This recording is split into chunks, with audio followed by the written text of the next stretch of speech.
SLOconf 2023, it's here. Welcome, everyone. I'm Erza. Welcome to SLOconf. Hey, I'm Kit. Welcome to SLOconf. Great to see you. Erza, this is a big one this year. It's a big change from last year. It is. Tell me what's different this year, Kit. Well, let's start with the agenda. So this year we've added a little bit something new. One is we've got the new sponsor hours. And we've got, you can see the calendar is littered with sponsor hours. And then we are sticking to our normal daily stand-up schedule. So every day, we're in it right now, 9 a.m. Pacific, that's where I am, but whatever your time zone around the world, you got that. We've got some guests this week. But I think the big thing is we also have the local events. We'll talk about that in just a second. So tell me, what is the daily stand-up exactly? And what if I can join the daily stand-up every day? Good question. Well, the daily stand-up, this is our kind of live check-in. We tell people how to do the event. This year, we have actually a ton of guests. Today, we'll have Brian Singer and Paul Nashawaty, and we're going to be talking about a couple of different industry reports. And then tomorrow, Michael Hausenblaus, his new book, Cloud Observability in Action, we'll be talking to him. And Alex Nauda will be talking about the future of OpenSLO. And then on Wednesday, we've got a panel, Who's Afraid of the Big Bad Slow, with guests from Cognizant, Accenture, Google, Ergonomic, and JP from Noble 9. So that's going to be a cool set of live interactive things, good chance for people to ask questions. And that's a great name, by the way, for the panel. Oh, yeah. I think, I think Steve named it. Maybe Sasha did. I don't know who named that. But, you know, the cool thing is it is recorded. So if you can't make it live, you can join us. You can watch it later and you can talk about it in the Slack channel, because we're trying to be global and inclusive for everybody. So before we get into more, we should thank our sponsors. So number one, AWS, SLO official sponsor. Thank you so much for your support of SLOconf. We really do appreciate it. And they're going to have their sponsor hour later this week, tomorrow, right? Yes, tomorrow. 9:30. Awesome, cool. And then Google Cloud, couldn't do it without you. And we'll have your sponsor hour just after this session. We'll explain a little bit more toward the end of this recording. Thank you, Google Cloud, for all of your support of SLOs and for bringing SLOs into the world, kind of. Yeah, thank you very much. Thank you. That's a joke. And Influx Data, it's about time. It's a great time series database. And thank you, Influx, for your support of SLOconf 2023. We have also our slow burn sponsors, and these companies have all provided support for this event. And I highly encourage you to, reach out to all the sponsors and say thank you. They're all bringing amazing capabilities to market and helping people with SLOs and observability and reliability and all that fun stuff. And then our slow steady sponsors too. Thank you so much for what we've brought to the table here to make SLOconf a reality. All right. Thank you. And thank you very much. When we want you to reach out to the sponsors, you can find all of them on Slack, by the way, if that wasn't mentioned before. So all of the sponsors have their Slack channels.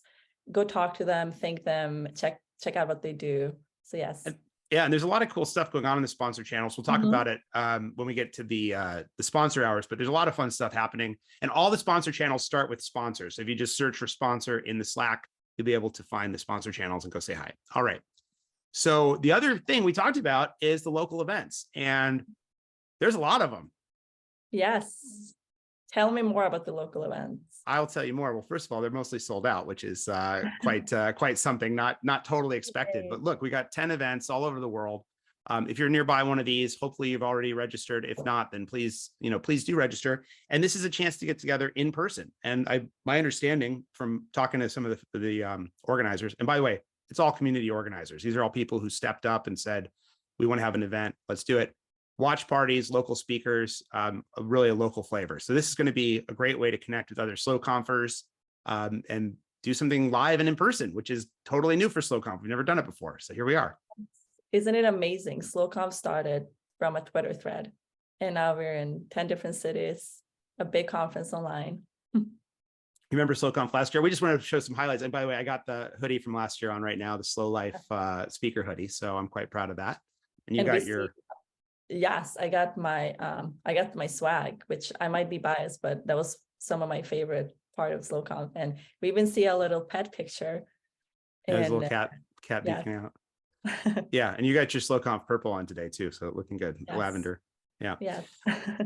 Well, here we are, 23 though. So let's keep moving forward. The schedule, just to remind you, you all saw it before, but like, internalize this a little bit. But what you want to do, join the stand up. You want to join the sponsor hours, go say hi and connect with the sponsors, especially during those hours, but really anytime. The whole idea is this is all asynchronous. You can go watch content and have a conversation at the same time. All right. And by the way, the Zoom link will be the same every day. So the daily stand-up starts at 9 a.m. Pacific time every day. It's the same time and the same Zoom link. Easy to come and join us. Well, let's get into it. Now we can get to the content. This is the exciting part. And Erza, you picked out these talks as kind of a place for people to go to, yeah? Yes. So every year when I do this, it's so difficult because there's so many great talks. I mean, it's just hard to start to select only 4. So I selected these just based on they all touch SLOs, but kind of in different areas and different levels. All of them are really amazing. I highly suggest you to check them out.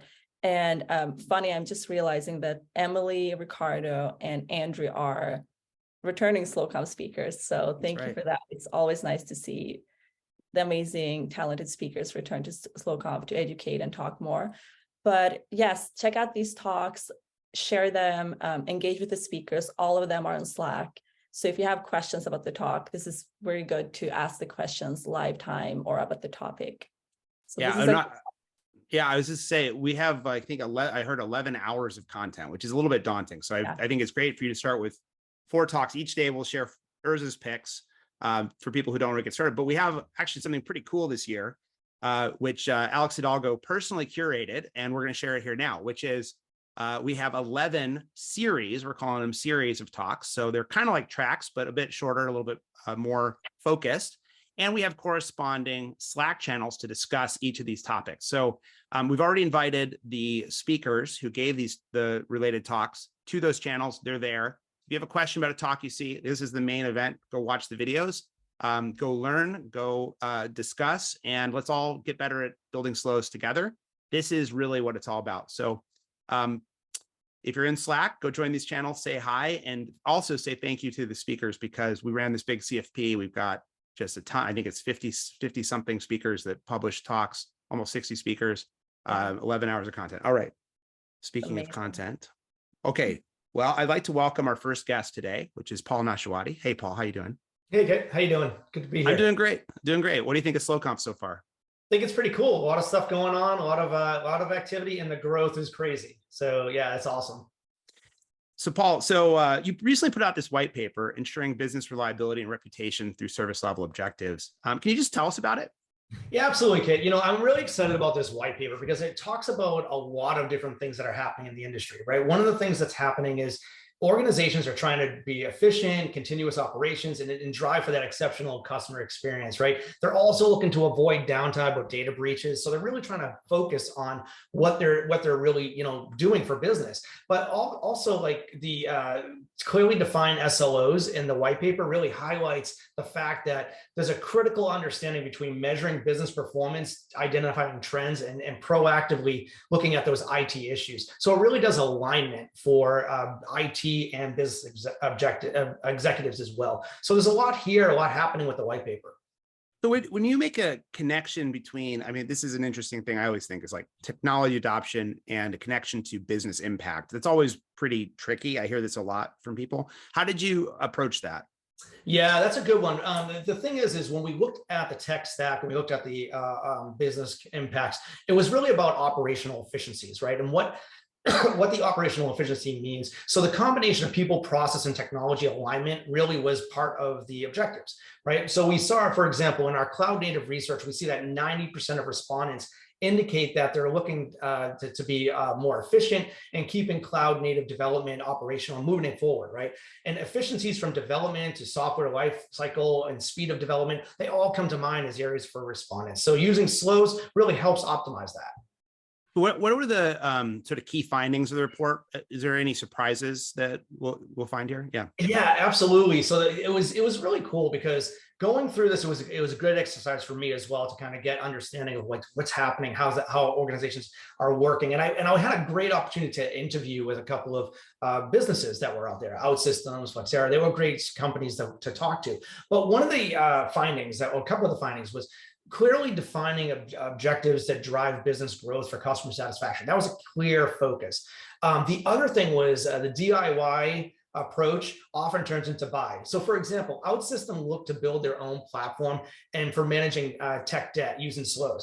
They estimated that it would take 2 years and $3 million in engineering hours. So they looked at alternative solutions, right? And that was looking for pre-built solutions. So that was pretty cool. And then observability was another key finding that was, we're seeing that observability overload is a real pressure for organizations.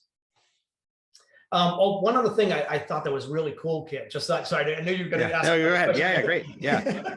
But, one of the things we also found was, with SLOs, it reduced the production or reduced the time spent for false alarms by 92%.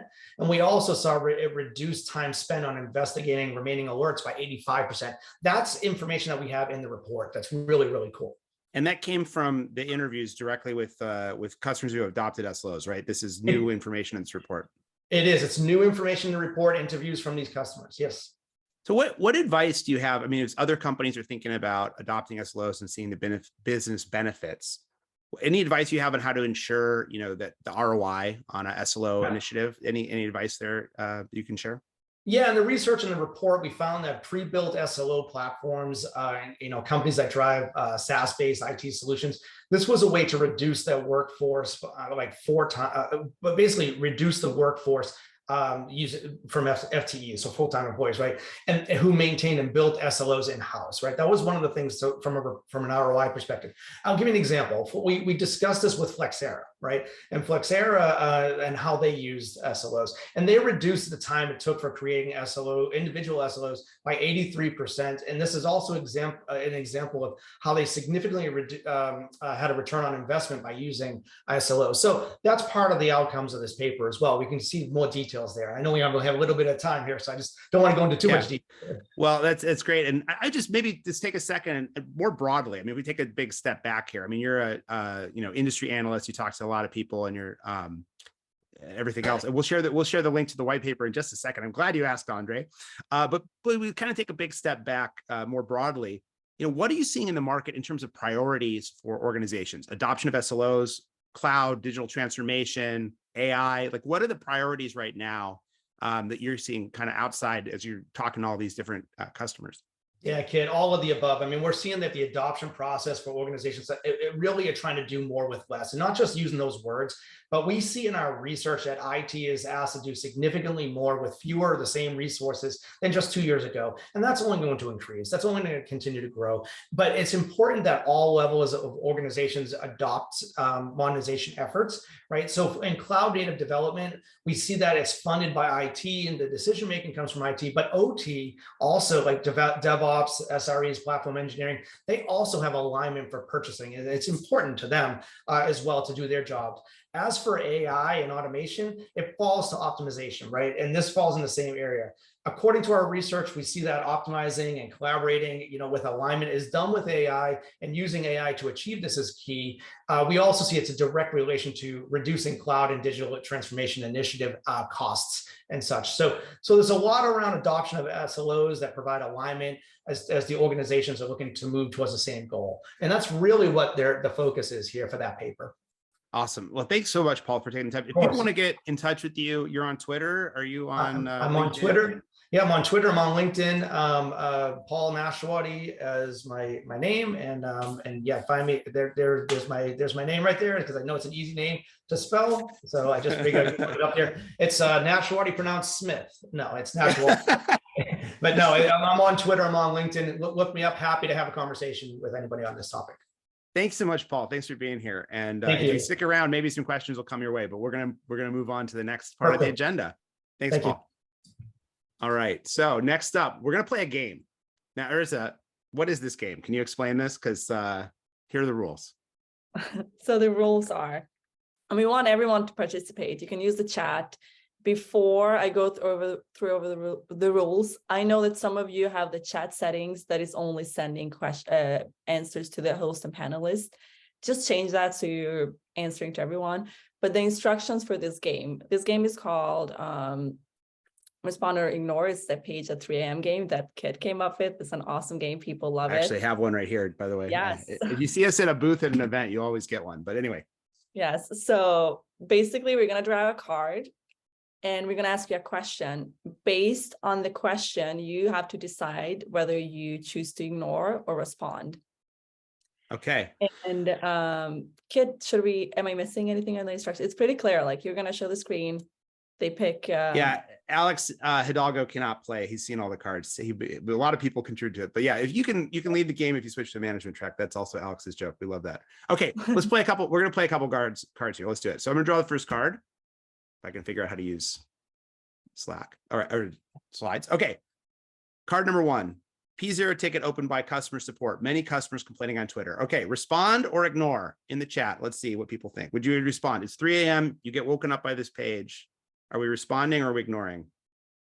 Well, clearly everyone's ignoring right now. Let's see. Respond. I think we have you almost unanimous. Wait, secret third option involved agonizing between the two choices for hours. I know it's the meme with like the finger hovering over the button. All right, are we ready to pull the card? What do you guys think? I think everybody's voted. This is a respond. Good job, everyone. Yay. If you said respond, then pat yourself on the back. Customers are complaining on Twitter. You should probably go take a look, right? All right, let's play another one. Okay, get ready. Card number 2. Erg. Network bandwidth limit exceeded, throttling. Respond or ignore? Okay, I'm watching the channel here, watching the chat. And for those of you playing at home, kind of. oh, we're getting mixed. Go back to sleep. Ignore. It's 3 a.m. It can wait. Definitely respond. Somebody says definitely respond. It depends. Interesting. Wow, this is a controversial card here. Okay. It's throttling. So it says ignore. The answer is ignore. If your traffic is getting throttled, that means that the users might be also experiencing increased latency, but a good error budget alert would let them know when it's actually causing them too many problems. So this one we could safely ignore. It sounds like that's good. All right. If you guys said ignore, then again, pat yourself back. Okay. I think I got one more card. Let's do one more.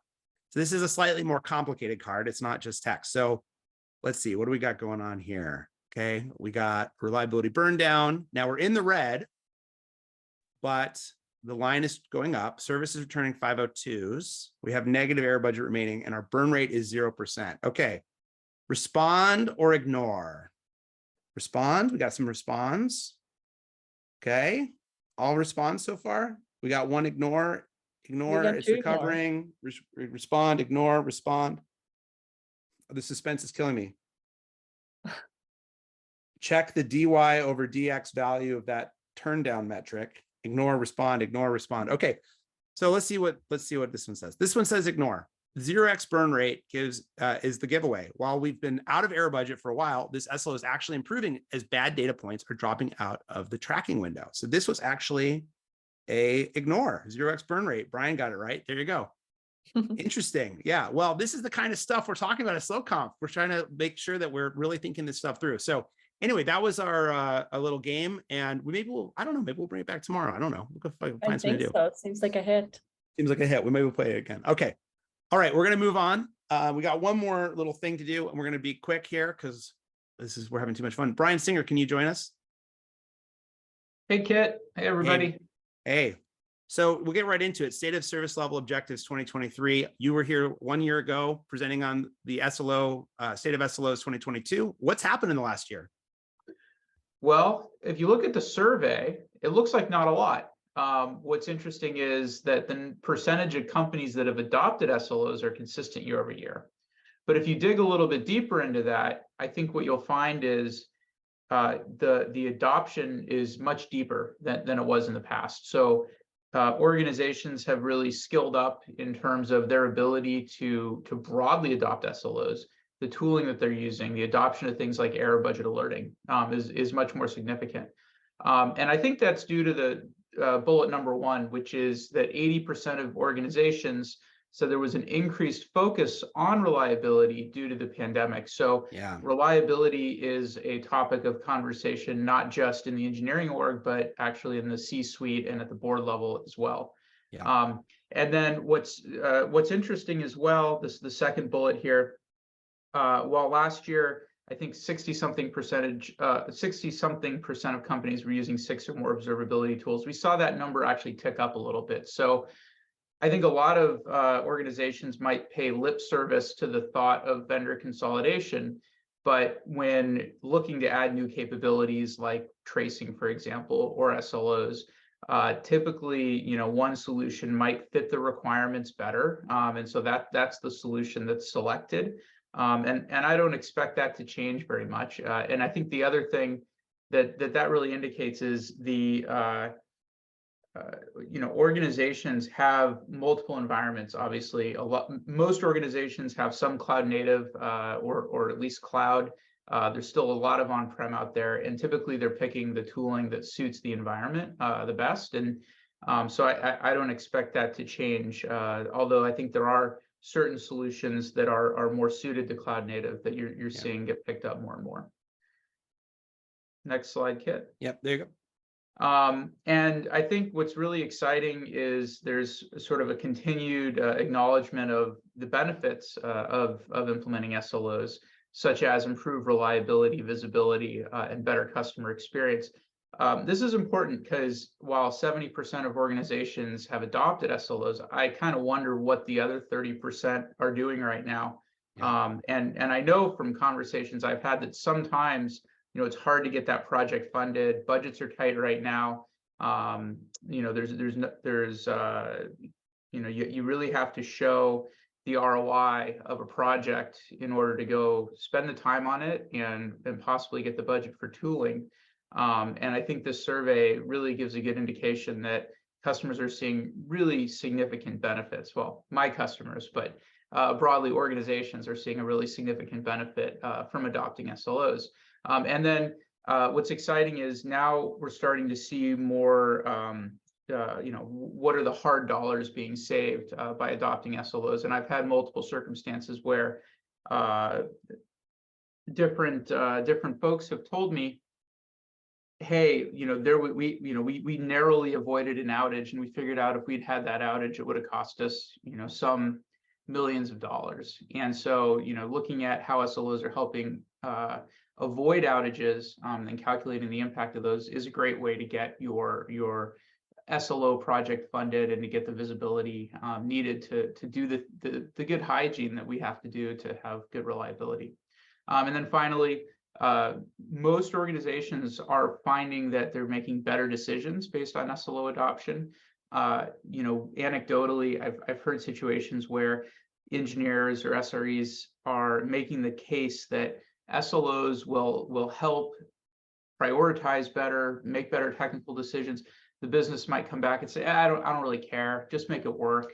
It should just be up all the time. But when you start to see the data that actually these SLOs are helping us make better business decisions, and then that bears out in reality, it's an exciting thing. And so, the thing I would leave you with is what we're seeing more and more is SLOs becoming part of the fabric of software delivery. So they're sort of a table stakes capability in order to have services be reliable and also be resilient to failure. And I'd say the biggest change over the last 2 years is not should we do SLOs, but how are we going to implement SLOs? Are we going to do something in our existing tooling? Are we going to build something internally? Are we going to go look for a solution? Obviously, I believe at Noble 9 that we've built a great solution for this, but there's a lot of different ways to peel this onion, and that's really exciting for me. And then, lastly, don't wait. Move now. If you're having trouble getting your organization to see the benefit of SLOs, or you're having trouble getting certain teams to adopt it, there's so many resources out there. That's part of why SLOconf is so exciting, because we're as a community creating all this great content to help on the journey of building great SLOs and helping them make our jobs and our lives better, which is something I know Alex Hidalgo feels strongly about. Thanks so much, Brian. Just to wrap up, you're going to be hanging out at SLOconf this week. How should people get in touch with you, or what do you want to talk about? I'll be on Slack all week. I'm always checking Slack, maybe too much, my family would say. So please just send me a message in one of the channels or DM me. I'm happy to talk about anything. Happy to give a spot demo of Noble 9 if you're interested, or just chat about what you're doing with respect to observability or SLOs. Love hearing from people. So awesome. Thanks so much, Brian. And everybody out there, you can download the report here. There's a QR code if you want to quickly pull out your phone, or Erza put it in the chat.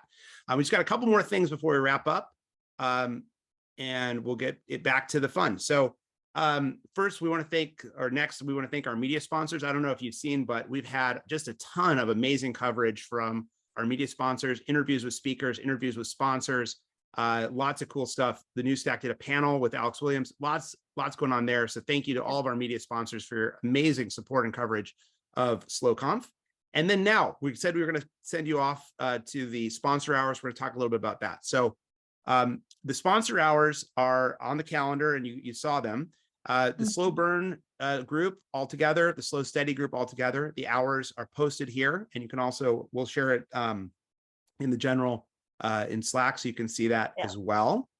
During the sponsor hours, though, lots of cool stuff going on. Erza, do you know about any of the cool things happening? I have some notes here. You do? Yeah, I do. Why don't I just tell you? Okay, I got the notes. So, like for example, Sauce Labs has Marcus Merrill and Dylan Lacey. I think Cisco says my notes say that Kelsey Hightower and Gene Kim are going to be in the sponsor hours for those events. So industry heavyweights there. But you know what? There's stuff everywhere. There's AMAs. There's going to be trivia, demos, fireside chats, raffles, prizes, all kinds of prizes. So find the sponsor hours, and you can find, if you go to sloconf.com/sponsors, you can see which sponsors are there and what categories are in.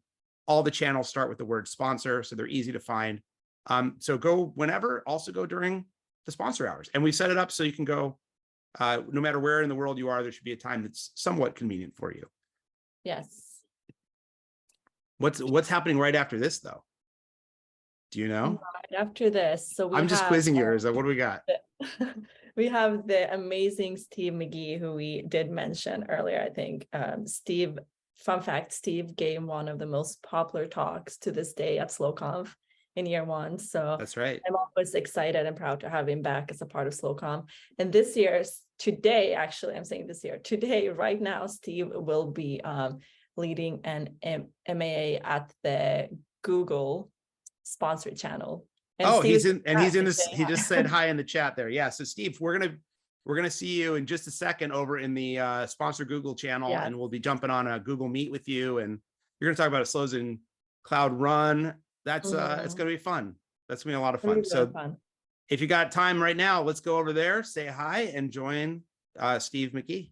Yeah, let's just move this conversation to that channel. So thank you so much. Thanks. Okay, day one, that's a wrap. We'll be back tomorrow, same time. Go SLOconf.